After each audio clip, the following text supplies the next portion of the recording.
Welcome to our series Flatnixing around art for our 16th masterclass dedicated to the oeuvre of the painter Raoul De Keyser. I don't know how his name might be pronounced in China or the United States.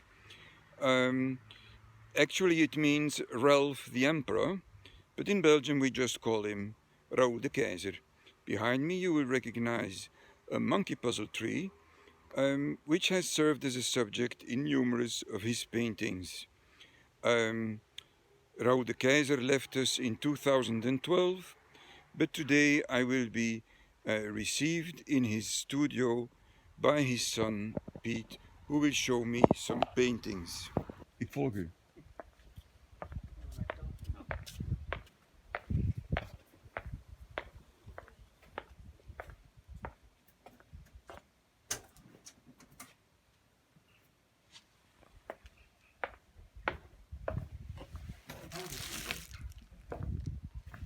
Wat werk je mee? Ik ga straks in de rest van het huis tonen. Mijn dochter woont hier nu. We kunnen niet naar boven. We gaan zeker naar boven, ja. Hallo. Ja, ik kan je hand geven. Dus, ja. Maar zeker naar boven. Wacht, kom maar mee.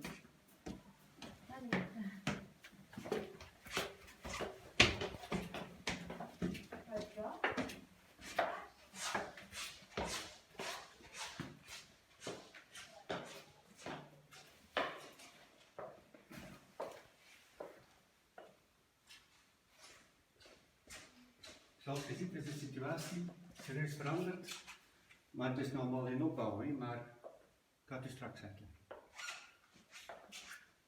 Ik ga de werker gaan halen.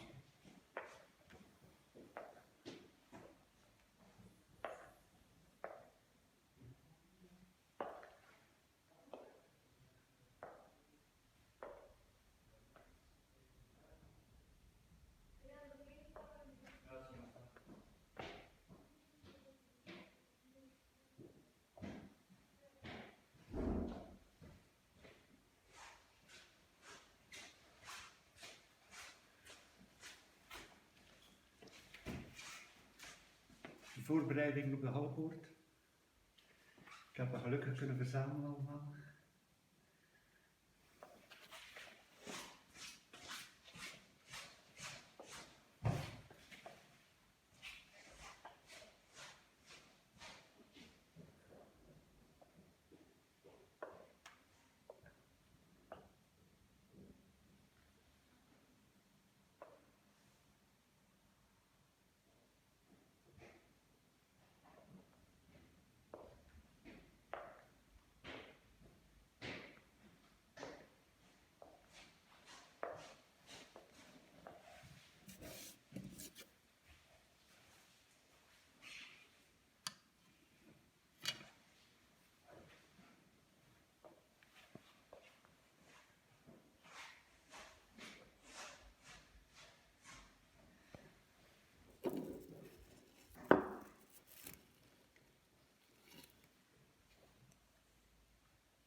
Zet je het ergens? Overgecorrigeerd olijvenveld.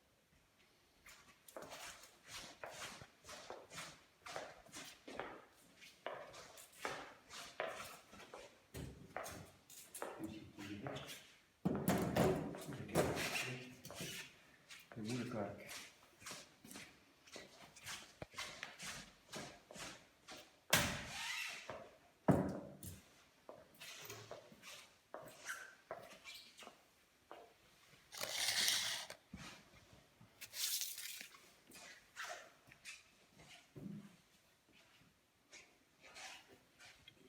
To work on paper, and the reflection prevents us from seeing it. Maybe we can try like this. Nope, that's not possible. Zo moet je niet spiegelen het glas hebben. But I will try to describe it anyway. It's a work on paper, and the title is Olive Yard Heavily Corrected. And we can't see anything. We need a dark background to be able to film it. Maybe it's darker in here.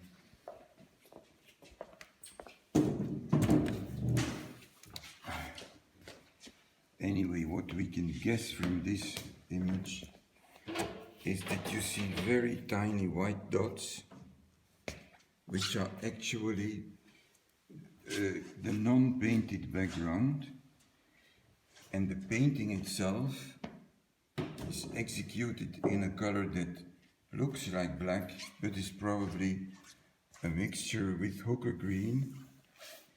And the construction of the painting, which we can see here maybe to the right, consists of repeated attempts to close the painting, so to cover the paper. The painting itself came into existence as an exercise trying to create a hooker green surface on a paper which is very absorbing, and prevents the artist who uses on purpose a paint which is too thin to really cover the paper. So the painting came into existence through the repeated attempts to repair the weak spots that might have appeared trying to cover the paper.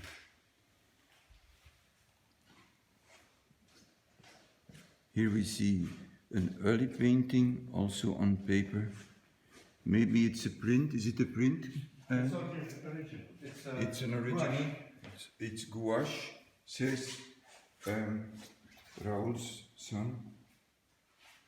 And in this early work, we recognize one of the major pictorial themes in the work of De Keyser, which you might not immediately see when you look at the image in its totality, the painting in its totality, because you are inclined to read a kind of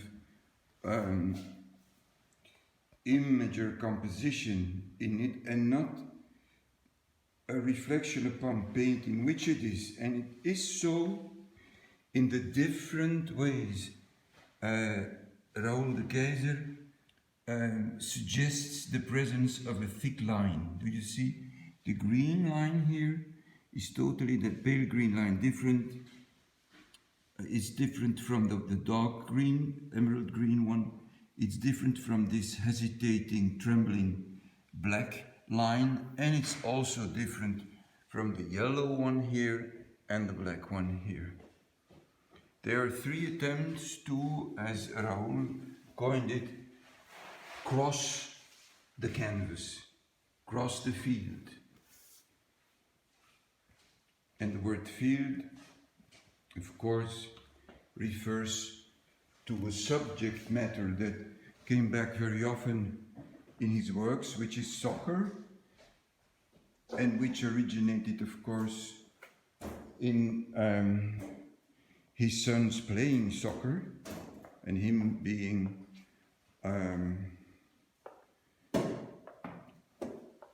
the patient father along the field, I imagine, or impatient. Anyway, he told me he was fascinated by a guy who painted the white stripes on the soccer field and still did so with a big brush. And he said while he was trying to paint a straight line on the grass resisted. And we might interpret the work of De Keyser as attempts to create resistance, to evoke resistance, to prevent him from making, let's say, an obvious or straight line or stripe. Do you see this? This black one? The black one evoking the image of a doorknob, and the very, very subtle one here between these two shades of green.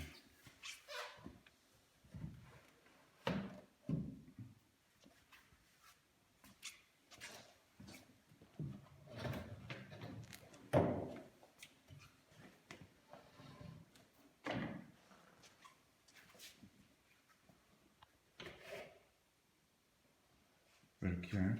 1980. Thank you very much. It's beautiful. Huh? 7 voor Jan.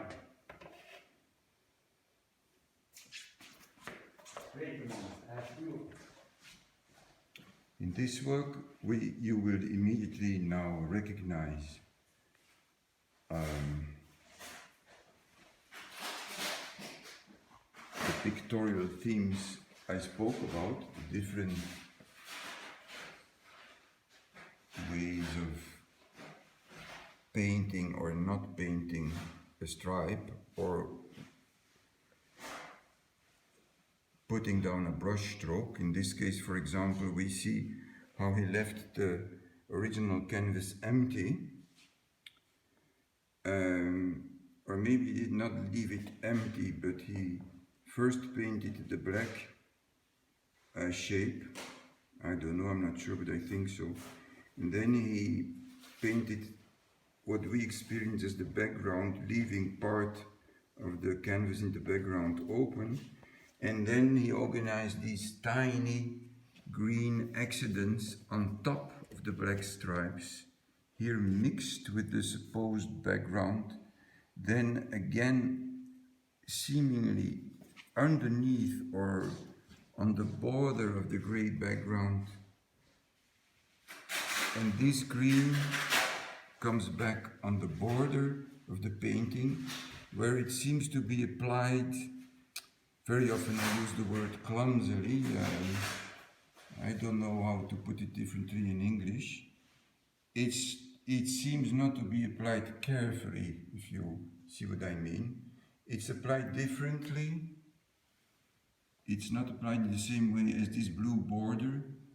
We see here how the blue border does not cover or touch what we call the gray background, but which has been added to the black shapes in the beginning. And we see a completely different treatment of the other border of the painting, where the black, or supposedly black stripe, probably also hooker green, does not reach the border of the painting totally, not on the left and not at the bottom. The work of Raoul De Keyser happens in these tiny accidents. This apparition of the red, for example,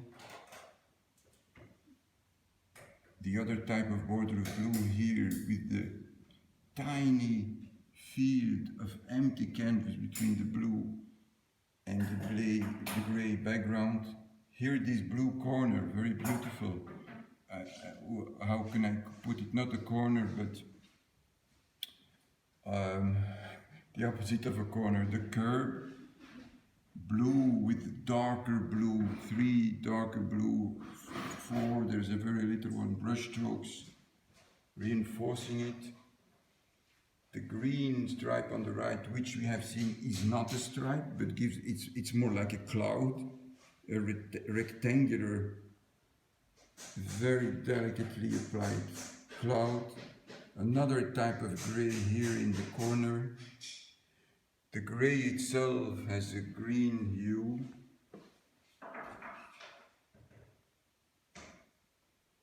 It's an exercise in green, white, and very dark green and blue.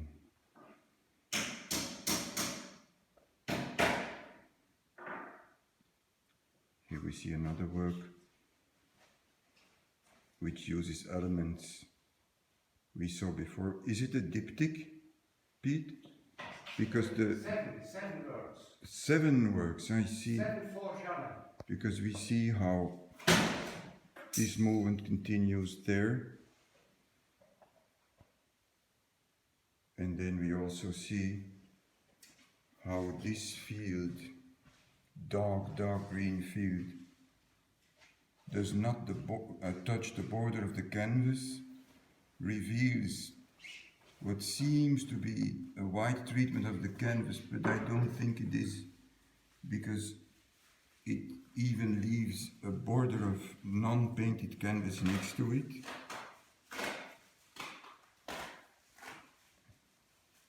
It comes back here, the white comes back there, but not, for example, here behind the yellow surface. There it disappears. Here, very beautiful, the thin line between the yellow and the white field. Also, the dark blue edge under the pale blue field and how it transpierces here. This beautifully executed, exquisite meeting of the fields. The blue field itself, which came into existence maybe as a reparation, as we have seen in the very first work, which we could not see. You see, the surface has not been filled equally. It contains accidents, very light fields, visible brush strokes, as if a series of functional decisions, such as trying to cover the field, has steered the coming into existence of this painting. Not really aesthetical decisions have taken place here, but a kind of functional one, resulting from the choice of the non-treated canvas. Here we see 2, 3 doorknobs.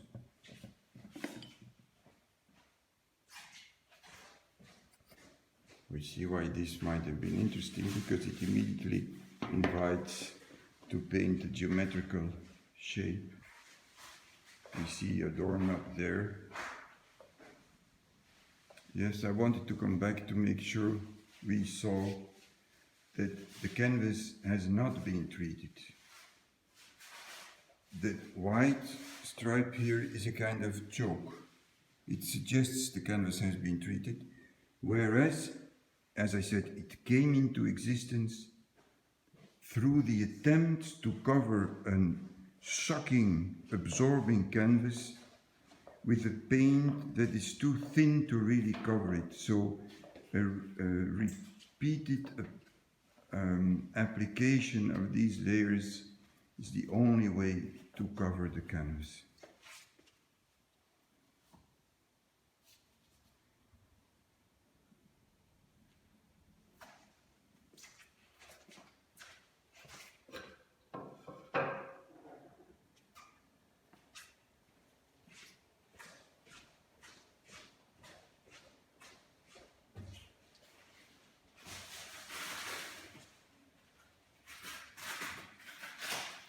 All this talking and blabbering makes one forget that I always try not to blabber when filming.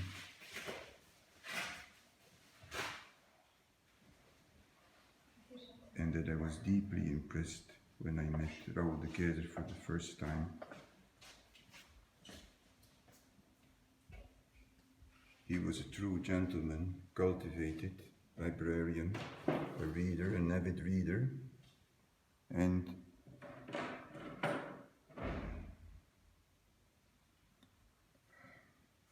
he's the first artist ever I have referred to with the reverential pronoun U, when I wrote about him.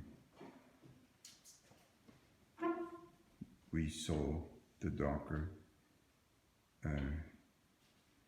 bottom part of the painting, as we saw in the painting by Tuymans, at the foot of the figures on the Towers of Delft, and as we saw at the bottom of the tea painting by Walter Swennen. Also here we see an apparent monochrome which has been constituted with numerous colors, blues, greens.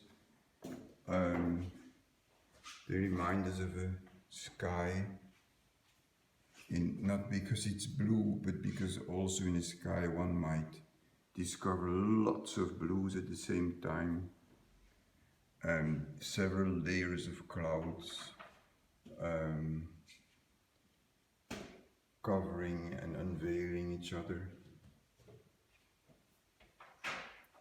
But I did not say this because I wanted to compare the painting to a sky. That would be ridiculous, just because I see skies like this.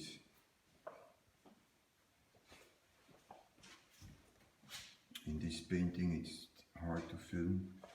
Green and blue transpierce the yellow, and on the border of the painting we see that it must have contained a layer, probably of hooker green or another very dark green, before it was finally covered with what looks like several layers of oil paint.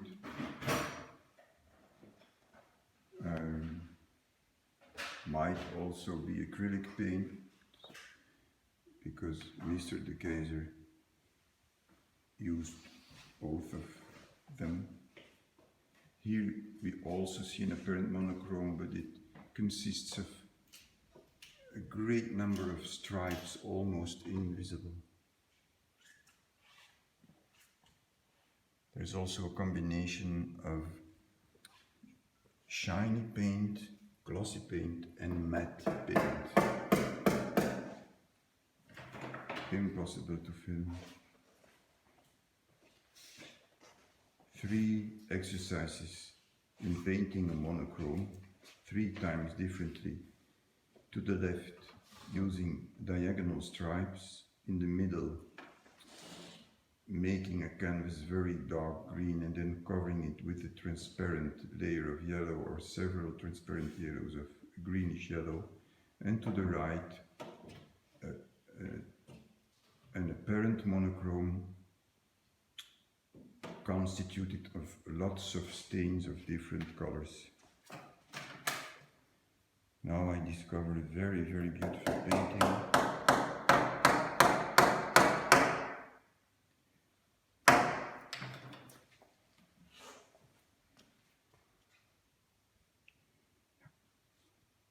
Witte de Wit, ja.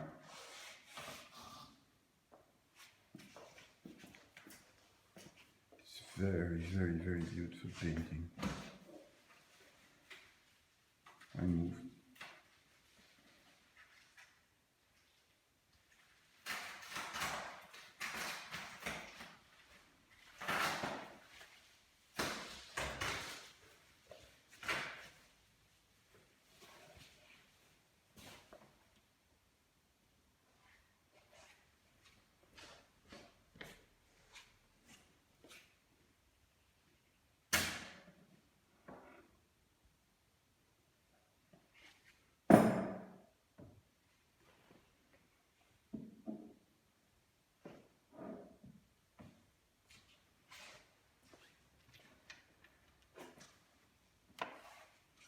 All corners are light blue.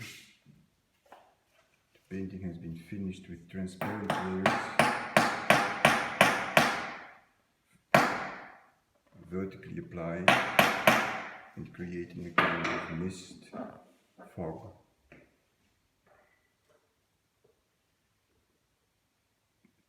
very, very, very light. It's a beautiful exercise in lightness.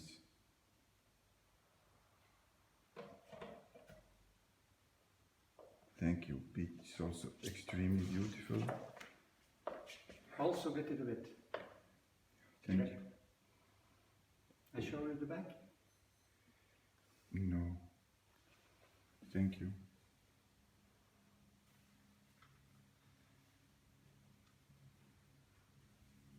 These are parts of paint applied straightly from the tube. Here we see drippings. I'm going to shut up now, it's too ridiculous. Also here we see the importance of the corners. Apparently I can't shut up. It's today or never. To show you this painting, look at this tiny, tiny, tiny green stain. Hot green, purple, red on top of this squeezed out paint. This other beautiful accident here next to a red spot. Yeah.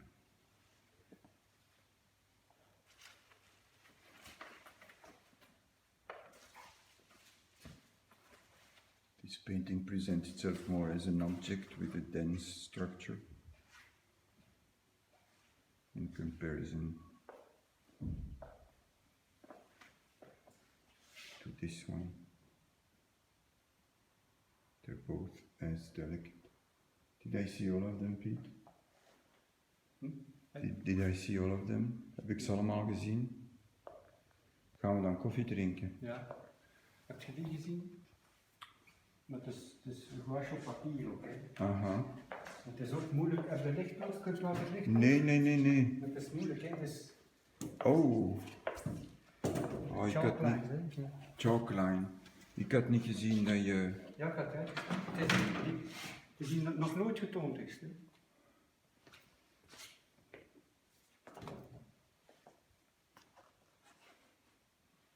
Originele kader.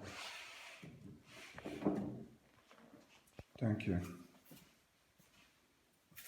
It's very, very, very beautiful again. But it's hard and or impossible to film. It seems that the paper, the painting on paper originally has been green as well.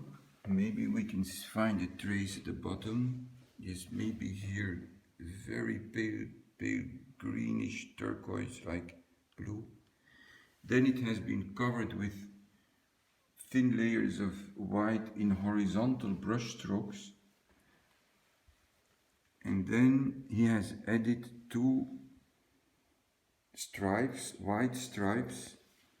Oh my God, it's impossible to film. That get thinner when you get higher. And here it becomes very thin, like a spider web almost, and it goes almost to the upper left corner. Very light again, very beautiful, very tender. And at the bottom, the painting is reinforced by adding an even thinner layer of white on top of the surface that appears at the bottom of the bottom white stripe. You see, you cannot see it like this, but you can see it when we come here. Here you see that he creates this greenish, very light gray stripe between the added white stripe and the supposed background, which has been reinforced with a very thin white layer at the bottom. And this painting, of course, as I said earlier, but maybe I can stress it again, originates from the early attempts here in 1980 to think about stripes and how to cross a painting with a stripe, and earlier with apparent realistic paintings, figurative paintings, that were already reflecting about how to go with your brush from the left to the right, from the bottom to the top, how to define a stripe, which of course does not really exist.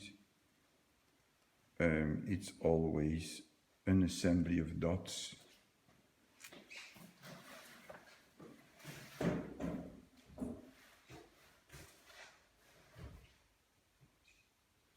It's always a painting.